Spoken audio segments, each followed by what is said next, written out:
வங்கி பங்குகளில் ஆதாயங்கள் மற்றும் வலுவான உலகளாவிய குறியீடுகள் சென்செக்ஸ் மற்றும் நிஃப்டி பிப்ரவரி 13 அன்று முந்தைய அமர்வின் பெரும்பாலான இழப்புகளை அழிக்க உதவியது. சென்செக்ஸ் 482.70 புள்ளிகள் அல்லது 0.68% உயர்ந்து 71,555.19 ஆகவும், நிஃப்டி 127.30 புள்ளிகள் அல்லது 0.59% உயர்ந்து 21,743.30 ஆகவும் முடிவடைந்தது.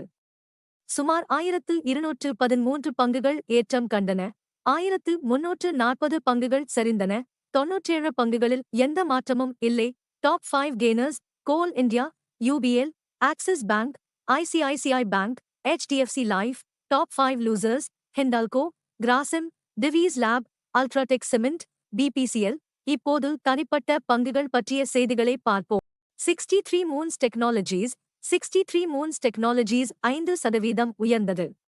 MCX தொழில்நுட்ப குறைபாடுகளை எதிர்கொண்டதை அடுத்து அப்பர் சர்க்கிட்டில் பூட்டப்பட்டது. NHPC நிதியாண்டு 2024க்கான ஒரு பங்குக்கு ₹1.4 இடைக்கால ஈவுத்தொகையை நிறுவனம் அறிவித்ததை அடுத்து NHPC இன் பங்குகள் 6.73% உயர்ந்தன. பாரத் ஃபோர்ஜ் பங்குகள் 3.44% சரிந்தன. வரவிருக்கும் காலாண்டு மற்றும் 2024 முதல் 25 வரை நிதியாண்டில் வளர்ச்சி மிதமாக இருக்கும் என்று நிர்வாகம் கூறியதை அடுத்து இரண்டாவது அமர்வுக்கு அவற்றின் சரிவை நீட்டித்தது. Union Bank MSCI global standard இண்டெக்ஸில் பங்குகள் சேர்க்கப்பட்ட பின்னர் முதலீட்டாளர்கள் லாபத்தை பதிவு செய்ததால் பிப்ரவரி 13 அன்று NMDC மற்றும் பேல் ஆகியவற்றுடன் யூனியன் பேங்க் பங்குகளும் சரிந்தன. கிருஷ்ணா டயக்னாஸ்டிக்ஸ் 2 திட்டங்களை செயல்படுத்துவதில் ஏற்பட்ட செலவுகள் காரணமாக நிறுவனத்தின் நிகர லாபம் ஆண்டுக்கு 4.4% குறைந்து ₹13 கோடி இருந்ததால் கிருஷ்ணா டயக்னாஸ்டிக்ஸ் பங்குகள் 4% சரிந்தன. இருப்பினும் இந்த பங்கு 0.69% உயர்ந்து முடிவடைந்தது. GR Infra Projects இன் பங்குகள் 1.92% சரிந்தன. நிறுவனம் Q3 இலாபத்தில் 25% சரிவை பதிவு செய்தது.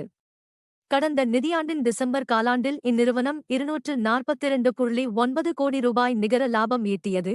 லெமன் ட்ரீ ஹோட்டல்ஸ் நிறுவனத்தின் லெமன் ட்ரீ ரிசார்ட்ஸ் பிராண்டின் கீழ் தெலுங்கானாவில் ஒரு ஹோட்டலுக்கான உரிம ஒப்பந்தத்தில் நிறுவனம் கையெழுத்திட்ட போதிலும் பங்கு 2.35% சரிந்தது.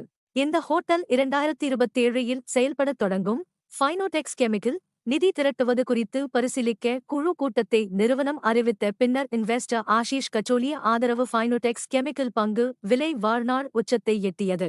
ஃபீனிக்ஸ் மில்ஸ் நடப்பு நிதியாண்டின் டிசம்பர் காலாண்டில் ஒருங்கிணைந்த நிகர லாபத்தில் 58.4% ஆண்டுக்கு ஆண்டு வளர்ச்சியை ₹279.4 கோடி அறிவித்த போதிலும் ஃபீனிக்ஸ் மில்ஸ் பங்குகள் 4.18% சரிந்தன. ஹிண்டால்கோ பே மினேட் திட்டத்திற்கான வருவாய் வழிகாட்டுதல்களை அமெரிக்காவை தளமாக கொண்ட துணை நிறுவனமான நோவலிஸ் திருத்திய பின்னர் ஹிண்டால்கோ பங்கு 12.53% சரிந்தது. ஹிந்துஸ்தான் ஏரோநாட்டிக்ஸ் பங்குகள் 2.43% உயர்ந்தன. மூன்றாவது காலாண்டில் நிறுவனத்தின் நிகர லாபம் 8.6% உயர்ந்து ₹1,253 கோடி இருந்தது. வருவாய் 7% உயர்ந்து ₹6,061 கோடி உள்ளது.